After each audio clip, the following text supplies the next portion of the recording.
दोस्तों नमस्कार। आज आप लोग को कक्षा 10th के ज्योग्राफी यानी भूगोल पढ़ाने जा रहा हूँ, चैप्टर 2। सबसे पहले पॉइंट की बात करते हैं भूमि। भूमि एक महत्वपूर्ण संसाधन यानी हमारी आवश्यकता की पूर्ति मुख्यतः भूमि से ही होती है। जैसे आवास के लिए, आवास मतलब रहने के लिए घर, आने जाने के लिए अलग अलग रास्ते, खेती के लिए खेत और पशुपालन के लिए चारागाह मतलब चरने वाला जगह जहाँ पर आप लोग चराते हैं वो जगह, खनिज क्षेत्र, उद्योग के क्षेत्र और व्यापार केंद्र भी इसी पर आधारित है, भूमि पर ही अवस्थित है। भूमि का उपयोग सभी देश और सभी काल में एक सा न हुआ और न हो रहा है। जब भूमि का सर्वेक्षण किया गया तो इसके आधार पर सर्वेक्षण से आपको मालूम होता है कि विश्व में यानी पूरी दुनिया में 137 करोड़ हेक्टेयर 137 करोड़ हेक्टेयर भूमि कृषि कार्य के लिए उपयुक्त है। यानी 137 करोड़ हेक्टेयर पर ही खेती की जाती है, लेकिन इसका वितरण समान नहीं है। फिर भी कुल कृषि योग्य भूमि का लगभग आधा भाग केवल 4 बड़े देश में ही उपलब्ध है।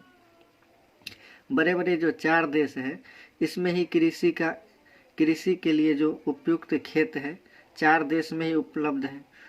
कुल कृषि भूमि में से 16.5% यानी 16.5% रूस और पुराने सोवियत गणराज्य से अलग हुए जो स्वतंत्र राष्ट्र के समूह, 13% अमेरिका, 11.9% भारत और 7.3% चीन के पास है। यहाँ देखिए 137 करोड़ हेक्टेयर पर जो खेती की जाती है इसी का वितरण इस प्रकार है। 16.5% रूस को, सबसे अधिक है रूस के पास, इसके बाद दूसरे नंबर पे आ जाता है 13% अमेरिका और 11.9% भारत और सबसे कम है 7.3 चीन के पास।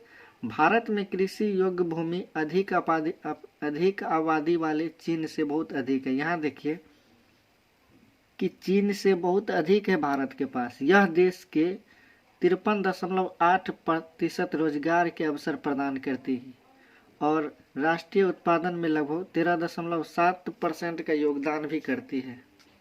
आशा करता आप लोग समझ गए होंगे। चलिए अगला पॉइंट को देखते हैं। भारत में भू संसाधन के यानी भारत के बारे में जानते हैं। 137 करोड़ हेक्टेयर जो पूरे विश्व में है, इसका भारत के पास लगभग में आपको 11.9% उपलब्ध है। 11.9% कितना हुआ? तो भारत के भूभाग का क्षेत्रफल का 32.87 करोड़ हेक्टेयर हुआ। इसमें भी 48.83% पर ही कृषि की जाती है और इसी भूभाग पर ही उद्योग की स्थापना के साथ साथ बस्तियों का भी निर्माण हुआ है। 32.87 पर ही बस्ती का भी निर्माण हुआ है, उद्योग की भी स्थापना की गई है और इसी पर रास्ता, सड़क मार्ग सब जगह जो है इसी पर निर्माण हुआ है। 15 करोड़ हेक्टेयर भूमि पर खेती नहीं की जाती। यहाँ देखिए 15 करोड़ हेक्टेयर 32.87 के बाद बात करें, इसमें 15 करोड़ हेक्टेयर पर भूमि नहीं की जाती है। मध्य प्रदेश और छत्तीसगढ़ में लगभग 190 लाख हेक्टेयर भूमि पर खेती होती है, जो उनके क्षेत्रफल का प्राय लगभग 50% से भी कम यानी 42.4% है। महाराष्ट्र का स्थान इसमें दूसरा है, जिसके प्राय 59.6% भाग यानी 183 लाख हेक्टेयर पर ही खेती की जाती है। यूपी की बात करें यानी उत्तर प्रदेश और उत्तराखंड के 58.8% क्षेत्र यानी 173 लाख हेक्टेयर पर ही खेती की जाती है। इसमें भी अधिक भाग उत्तर प्रदेश में है और उत्तराखंड का अधिकांश भाग पहाड़ी है। यहाँ पर ज़्यादा आपको पहाड़ देखने को मिलेगा उत्तराखंड भाग में। राजस्थान में 156 लाख हेक्टेयर में खेती होती है। सिंचाई की सुविधा से इसमें विस्तार होने लगा है अब धीरे धीरे। छोटे राज्यों जैसे पंजाब हो गया, हरियाणा हो गया, अपने 80% भाग पर फसल उत्पादन करते हैं। यहाँ देखिए आज जो अन्नदाता पंजाब और हरियाणा को कहा गया, भारत का अन्नदाता पंजाब और हरियाणा है, तो ये लगभग अपने तिहाई भाग से भी अधिक यानी 80% भाग पर फसल उत्पादन करते हैं। यद्यपि यहाँ क्रमशः 42 और 47 लाख हेक्टेयर भूमि पर खेती होती है। कहाँ? तो पंजाब में। लेकिन उत्तम तकनीक यानी आज देखते हैं सबसे अधिक उपज कहाँ करते हैं? तो पंजाब और हरियाणा में।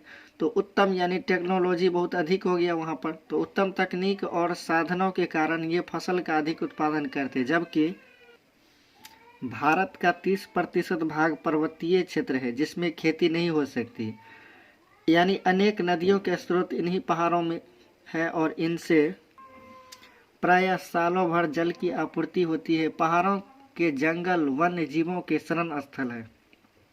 पहाड़ों के जो जंगल है वन्य जीव यानी वन में रहने वाले जीव के शरण स्थल, यानी वहीं पर वो रहते हैं। तराई के बड़े भाग पर खेती की अच्छी संभावना है। भारत में मानसूनी वर्षा होती है। मानसूनी का मतलब अभी समझा देते हैं। मानसूनी का मतलब ये होता है कि जब वर्षा का समय होता है तभी ये बारिश होती है, अन्यथा वर्षा नहीं होती, जो मौसम विशेष में ही और अनियमित रूप से होती है। भारत में वर्षा अधिक से अधिक होने लगती है। देखिए यहाँ भी अभी बिहार में सबसे अधिक बारिश हुई है। इसके बाद महाराष्ट्र की बात करें, वहाँ भी, दिल्ली में बात करें तो वहाँ भी बहुत अधिक बारिश होती है, लोग तराई तराई हो जाते। जम्मू कश्मीर और तमिलनाडु राज्य को छोड़कर वर्षा ग्रीष्मकालीन में हुआ करती है। जम्मू कश्मीर और तमिलनाडु में वर्षा का कोई समय ही नहीं, कभी होने लगता है। लेकिन इन राज्यों को छोड़ करके ग्रीष्मकालीन में वर्षा होती, मतलब गर्मी के समय में वर्षा होती है। ग्रीष्म काल में यानी वर्षा के समय में वाष्पन अधिक होने से नमी में कमी आ जाती है। मूसलाधार वृष्टि से जल प्रवाह बढ़ जाता है और नदियों में बाढ़ आ जाती है। कर्नाटक, महाराष्ट्र, मध्य प्रदेश, राजस्थान, लद्दाख आदि के कई भाग में काफ़ी मात्रा में वर्षा का अभाव पाया जाता है। इसके बाद देखिए शीतकालीन वर्षा के क्षेत्र सीमित है, यानी कृषि कार्य के लिए सिंचाई का सहारा लेना पड़ता है। यहाँ भी हमारे गांव घर में भी सहारा लेना, यानी बिहार में भी सहारा लेना पड़ता है। हमारे देश में हिमालय से निकलने वाली जो भी नदियाँ हैं सदा जल पूरित रहती है और नदियों में बांध बनाकर वहाँ सिंचाई की नहरें निकालकर जलवाहन की पूर्ति की जाती है। सिंचाई की सुविधा यानी सिंचाई उसको कहते हैं, खेत में पानी डालना को हम यानी फसल में पानी डालना को सिंचाई कहते हैं। सिंचाई की सुविधा के कारण ही भारत में गहन कृषि संभव हो सकी है। जैसे पंजाब हो गया, हरियाणा हो गया, पश्चिमी उत्तर प्रदेश हो गया, ये सब सिंचाई के लिए यहाँ पर सिंचाई बेहतर से बेहतर होता है, नहर द्वारा होता है। इसके बाद आगे जानिए उत्तम कृषि के लिए, उत्तम मतलब अधिक, अच्छा से अच्छा कृषि यानी खेती के लिए उपजाऊ मिट्टी का होना जरूरी है। यदि उपजाऊ मिट्टी नहीं होगा तो उसमें खेती अच्छी हो ही नहीं सकती है। भूमि का मूल्यांकन, उसकी उर्वरा शक्ति, भूमि का मूल्यांकन जो है यानी भूमि का जो नामकरण करते हैं, उर्वरा शक्ति मतलब उपज शक्ति अच्छा हो यानी उत्पादकता से निर्धारित होना है। भारत के मैदानी भाग में जलोढ़ मिट्टी मिलती है। मैदानी भाग यानी जिसमें खेती होती है वहाँ पर जलोढ़ मिट्टी मिलती है जिसकी उत्पादकता प्रसिद्ध है यानी बेहतर है। पठारी भाग की काली मिट्टी भी उर्वरापन के लिए प्रसिद्ध है, यानी पठारी भाग। दोस्तों आप जानते हो कि ये जो है मिट्टी वो 3 भाग में बांटी जाती है। हम आपको फिगर दिखा देते हैं, अभी दिखा देते हैं। यहाँ देखिए आकृति में हमारे देश में या पूरे विश्व में बात करें तो हमारे देश में कितना और पूरे विश्व में कितना परसेंट क्या है, तो 27% पठार हो गया, 43% मैदानी भाग हो गया जहाँ पर खेती की जाती है और 30% पर्वत हो गया। दोस्तों यहाँ देखिए 30% जो भूमि है ये तो बेकार ही गया और यहाँ 27% जो है वो भी बेकार गया। इतना ही भाग यानी 43% भाग पर ही हम लोग का रहना, खाना, उठना, बैठना, जो भी फैक्ट्री लगाना यानी घर बनाना, खेती करना, सब ये 43% पे ही संभव होती है, इसी पर होता है। पहाड़ पर कोई घर बना कर रहता नहीं, यहाँ पर खेती होती नहीं है, होती है तो बड़ी मुसीबत से होती है, मतलब बहुत प्रॉब्लम से होता है, यहाँ पर हो ही नहीं सकता है। तो यहाँ 43% यानी मैदानी भाग में भी खेती होती है और यहाँ रहना सहना होता है, फैक्ट्री वगैरह लगाना होता है। इसके बाद हम लोग आगे पढ़े भूमि उपयोग। अलग अलग कार्य के लिए भूमि का अलग अलग रूपों में उपयोग किया जाता है। उपयोग के आधार पर भूमि को निम्नलिखित वर्गों में बांटा गया। सबसे पहला है वन क्षेत्र, जिस भूमि पर वन लगा हो या वन लगाना हो या वन लगाए गए हो वो वन क्षेत्र कहलाता है। दूसरा हो गया निवल बोई भूमि, यानी जिस भूमि से साल भर में एक या एक से अधिक फसलें उगाई जाती हो, यानी मूल्यांकन के समय उसमें फसल लगी हुई हो, यानी जब उसकी बात की जा रही हो तो उसमें फसल लगा हुआ हो, इसे संकुल फसल क्षेत्र या ग्रॉस क्रॉप एरिया भी कहते हैं, निवल बोई भूमि को। थर्ड पॉइंट है परती भूमि। परती भूमि दो प्रकार की होती है, पहला है वर्तमान परती और दूसरा है पुरातन परती या वर्तमान परती के अतिरिक्त जो भी परती है उसी परती भूमि को कहते हैं। तो परती भूमि दो प्रकार के समझ गए। वर्तमान परती भूमि के बारे में जान लिए, जिस भूमि पर एक साल या उससे कम समय तक फसल नहीं उगाई गई हो, यानी जिस जमीन पर एक साल या उससे कम समय तक फसल नहीं उगाई गई हो उसे वर्तमान परती भूमि कहते हैं। ख नंबर हो गया पुरातन परती या वर्तमान परती को छोड़ करके जो भी परती भूमि है उसके बारे में समझिए। चलिए इसको समझ लेते। जिस भूमि पर एक साल से अधिक और 5 साल से कम समय तक कोई फसल नहीं उगाई गई हो। यहाँ देखिए पुरातन मतलब पुरातन यानी क्या हो गया पुराना। तो जिस भूमि पर एक साल से अधिक लेकिन 5 साल से कम समय तक कोई फसल नहीं लगाई गई हो उसे हम पुरातन परती कहते हैं। चौथा पॉइंट है परती भूमि के अतिरिक्त नहीं जोती जाने वाली भूमि, इसके बारे में जानते हैं। तो परती भूमि के अतिरिक्त अन्य ऐसी भूमि जिस पर खेती नहीं होती, मतलब खेती होती ही नहीं, उसे अजोत यानी अजोत कहते उसको जिसको हम जोत नहीं सकते, जोतते नहीं है, उस भूमि को अजोत भूमि कहते हैं। यह कई प्रकार की होती है, जैसे अस्थाई चारागाह और मवेशी चराई जाने वाली भूमि।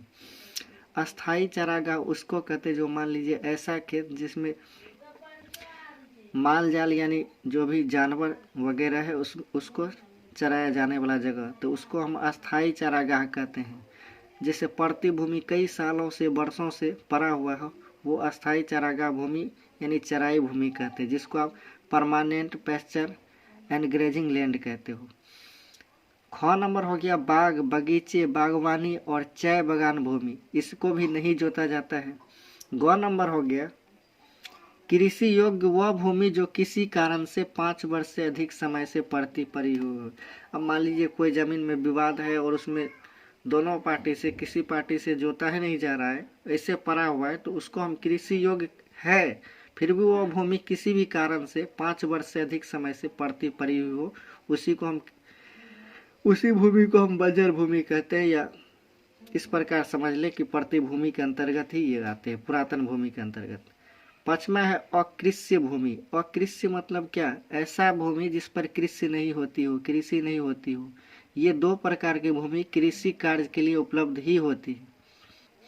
चलिए अकृष्य भूमि जो दो प्रकार की भूमि कृषि कार्य के लिए उपलब्ध है लेकिन इस पर कृषि कार्य नहीं होती है, तो ये है बंजर भूमि। एक नंबर में हो गया बंजर यानी व्यर्थ भूमि, बेकार भूमि। ख नंबर पॉइंट में भवन निर्माण। अब मान लीजिए घर बना दिए, अंगना में कोई तो खेती नहीं करता है, कारखाना लगा दिए, वहाँ पर भी खेती नहीं होती है। सड़क जहाँ पर बिछा हुआ है सड़क में भी खेती नहीं होती है। रेलवे लाइन को भी नहीं जोता जाता है, उसमें भी खेती नहीं होती है। जहाँ पर नहर खोदा गया है और नहर में भी खेती नहीं होती है। ये सब खेत जो है अकृषि भूमि होते हैं। भवन निर्माण, कारखाना, सड़क, रेल लाइन, नहर आदि के लिए प्रयुक्त भूमि जो है कृषि है लेकिन इस पर कृषि नहीं की जाती है। भूमि के उपयोग के तरीके भी कई कारण से निर्धारित होते हैं।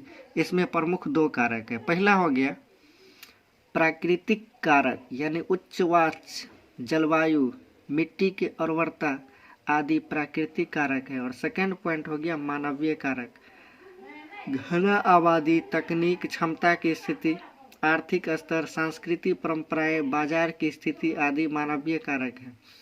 यहाँ देखिए प्राकृतिक कारक उच्च वाच मतलब क्या हो गया, ये जो उपयोग भूमि के कई प्रकार से है उसमें उच्च वाच, जलवायु, मिट्टी की उर्वरता और आदि ये जो है प्राकृतिक कारक है। लेकिन मानवीय कारक आबादी हो गया, जहाँ पर अधिक आबादी वहाँ तो खेती करने वाला जगह भी कम, धीरे धीरे वो खेत जो है सो घरारी यानी गड्ढी में बदलता जाएगा।